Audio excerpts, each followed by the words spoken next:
Hello my dear YouTuber friends, and I hope you're all keeping well. Welcome to this new video. This is on the MIAP Pro24. Essentially it's an autopilot and radio panel in one.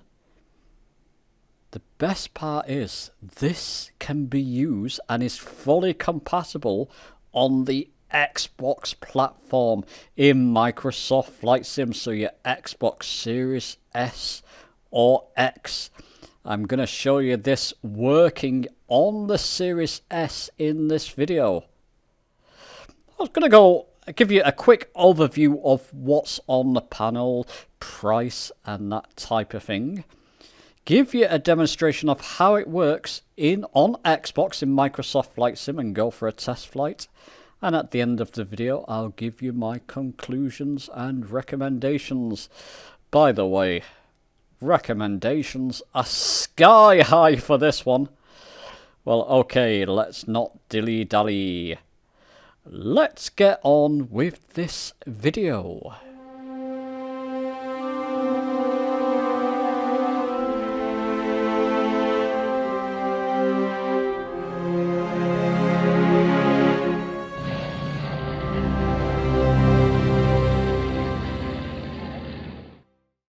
Okay, so let's just give you a quick overview and price point, that type of thing. I'm going to link the website where you can buy this from the Axair website down below in the description. And if you go to the support page, it's even got manual. I'll come back to that later. It's currently on sale, I believe, for £94.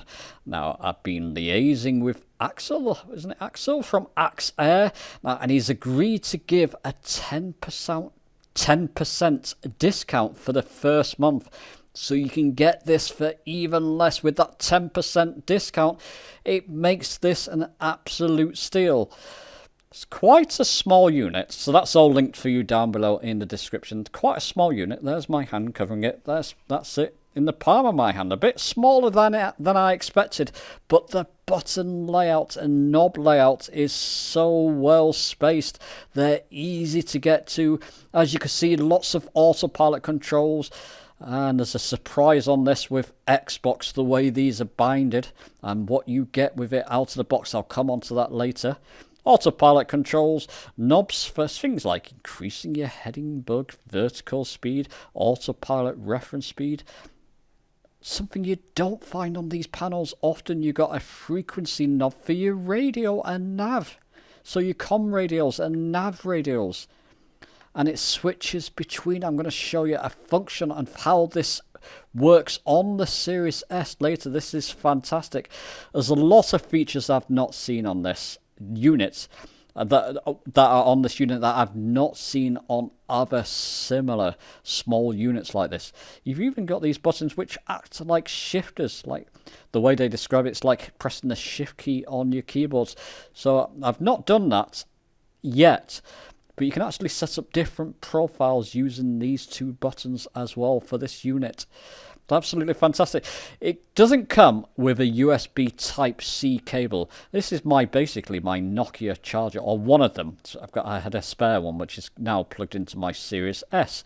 Doesn't come with that. You have to supply that for yourself.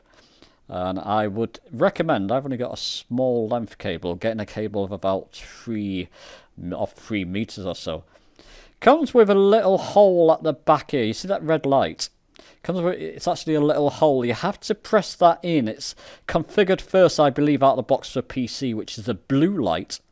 You press a little button that's in this hole where that red light is there, and then it will turn red, and then you can use it on Xbox. That's important.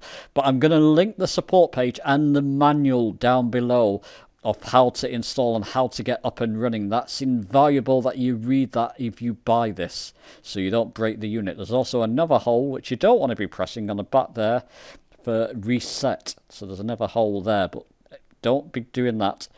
Use this if you're going to be using it on Xbox. Put a little sort of SIM card ejector in there, they recommend. And click it so it turns red, and then it's all ready, set up and ready to go. So there you go. That's just a brief overview and look of what you get with the unit. And I've got to say, I love to design it. This works on Xbox, people. Shall I show you that now? Let's go to that part. Okay, so we're on the Series S, as you can see from my circular cursor there. What we'll do, we'll go to Options. I've got the Axair plugged in, of course. Options and Control Options. And what I'll do, I'll just bring in the camera just before, in case I forget, off the Axair itself, so you can see that fine, I hope. Now, when you plug it in, start, you think, oh, where is it? Where's the controller setup? If you read the manual, which I've linked down below in the description, and it's a must read before you start playing with this, at least the first part of it, it will say on Xbox, it will combine with the keyboard. Now, I don't actually have a keyboard plugged in. But even if you do, it doesn't matter. It doesn't conflict with it. The MIAP Pro actually combines with your keyboard. And what do I mean by that? Well, if I go down to search by inputs here, and I'm going to press the main autopilot, that's button here on the Axair, the bindings will mirror the default profile set up in Microsoft Flight Sim on the keyboard. So there you go, toggle autopilot master. It's the same binding. So these act like keyboard presses or combination of keys. And what do I mean by that? Well, if I click in there again, search by input, I'll move my heading bug to the right.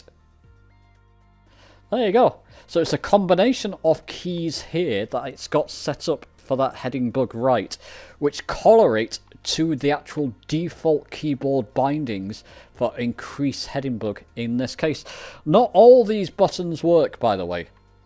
And that's where the caveats may come with that. If I press that vertical speed to toggle vertical speed, it's not actually set up. That's the combination for the MIAP, but it's nothing set up, so you're going to have to set them up yourself. But it's on Xbox, you've got a head start, you know. You've absolutely got a head start. Let me just put something on screen there. This is the PC version. It comes up as its own separate controller, the MIAP, but there's no bindings on PC. For every button, you're going to have to set up a binding for it. Took me, like I said, about 20 minutes or so to do that, but if you're not used to doing it, you may find that tricky. Take that off screen. On Xbox, like I said, many of these buttons have their bindings. Let's do the altitude. Increase altitude. There you go. It's set up. So increase autopilot reference altitude. And decrease, and many others. Like I said, not all buttons are set up. So what I've done, I've actually copied the default profile, as many of them are set up on there already, and I've renamed it to, let's find it, MIAP. There you go. And what that's allowed me to do, so with things like the vertical speed, let's click in the box there. I've just set that up to toggle autopilot vertical speed hold. That type of thing. And it's the same binding, well, that's the binding I've actually set up.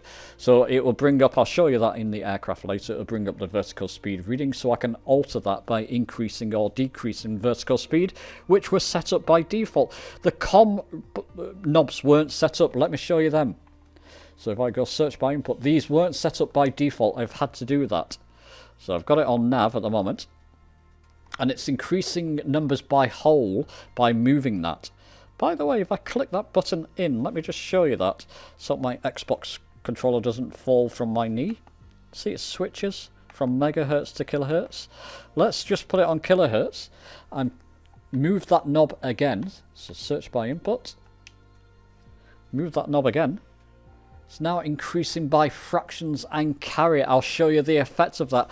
So by clicking that, it acts like a shifter and it gives you new commands. That's not the only one, and this really took me by surprise. Don't forget, this is working on the Series S at the moment. If I put this on COM radio, again, it acts like a shifter button, giving you new commands that you can put in. So if I go here again, move that knob to the right, you can see now it's got a different combination to control my COM radios. And again, this is something I've set up, keep that in mind. If I put it on there, it will actually move the numbers by whole rather than fractions. I'll show you the effects of that in the sim later. There you go. So that's just a quick overview of what you can do with this unit, which is fantastic. A multi-panel and radio panel in effect, and I've not even programmed all the buttons. Many of the buttons are there by default. Like I said, the approach button, nav 1 hold, so that's locking onto your GPS mode, that's there by default. Autopilot toggle, increase heading, increase vertical speed or decrease, and increase or decrease reference autopilot altitude as well. A lot of them are there by default. Some of them weren't, like the radio ones I've just showed you. Something else you must do. Hopefully you're going to read the manual if you're going to buy this. But in the manual it says put your keyboard in Xbox itself. So in your Xbox settings to the US layout. It's got to be on the US layout for this to work properly, so just keep that in mind. But you can read that part hopefully in the manual. Tell you what, that's enough there of showing you how I've set the controls up. I'll probably do a follow-up video for those who have this, showing you my controls of it, which will hopefully help. Let's give you a demonstration of how this works in flight. Okay, so to give you a quick demonstration of how this works in flight, let's just come down here. I've got it in heading mode, autopilot mode. Just took off from Southend, quick route over to London setup. Let me just bring in the camera. There we go, so hopefully you can see the Axair there. What I'm going to do is increase my autopilot reference altitude there. Just show you some of what you can do here. So increase it to there. Press the vertical speed button, you get the vertical speed reading, and I can increase or decrease my vertical speed, the rate it will climb to that new setting. I've got it in autopilot mode. Will it switch on to GPS? How far are we away from that magenta line? Oh, I think we need to come back up to the... Let's just see. So I'm using the Xbox controller. I'm not making life easy on myself. Need to come to the right. So I've got it in heading mode, so let's veer the aircraft. You can see that we do need to come to the right, in fact. So there you go, I'm using the heading knob there to change my heading, and then hopefully it will lock onto the GPS. Com radios, just to give you a quick example. So I've got it in com, as you can see. Watch the com radios. Bring up my Xbox cursor. So watch the com radios here. Just decrease my throttle a wee bit there. I'll move the knob. So there you go. That's changing the numbers after the decimal. Click that knob in. It will change the numbers before the decimal. So you can get to your new com radio reading there, or frequency, quite quickly. Let's change this to nav. Press that button, it's now in nav mode. There you go. Change the numbers on the standby frequency.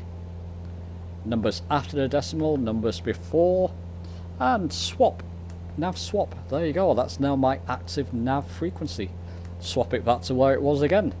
I've also set up a VOR button here. For the VOR, if I click it, it will change my CDI to nav 1. And if I was following a VOR, I can move that knob left or right to basically line up the lines. There's none there at the moment. I don't have a frequency set for it, but line up the lines for the course deviation line to follow a VOR or set up for an ILS landing. Isn't that beautiful? Change it back to nav. There you go. It's still in the heading mode. It should lock onto our... There you go. It's locked onto GPS now. So we're locked onto GPS mode. It's just a fraction of what you can do with that. That is just like using my radio and multi-panel when I'm using my XPC yoke on PC, Microsoft Flight Sim. But now we're using the MIAP Pro24. I'm almost preferring it. It's just as good, you know. Okay, my friends, that's a quick demonstration. Let me now take you to my conclusion and recommendations. So conclusion and recommendations. Do I recommend this? Oh, I mean, come on.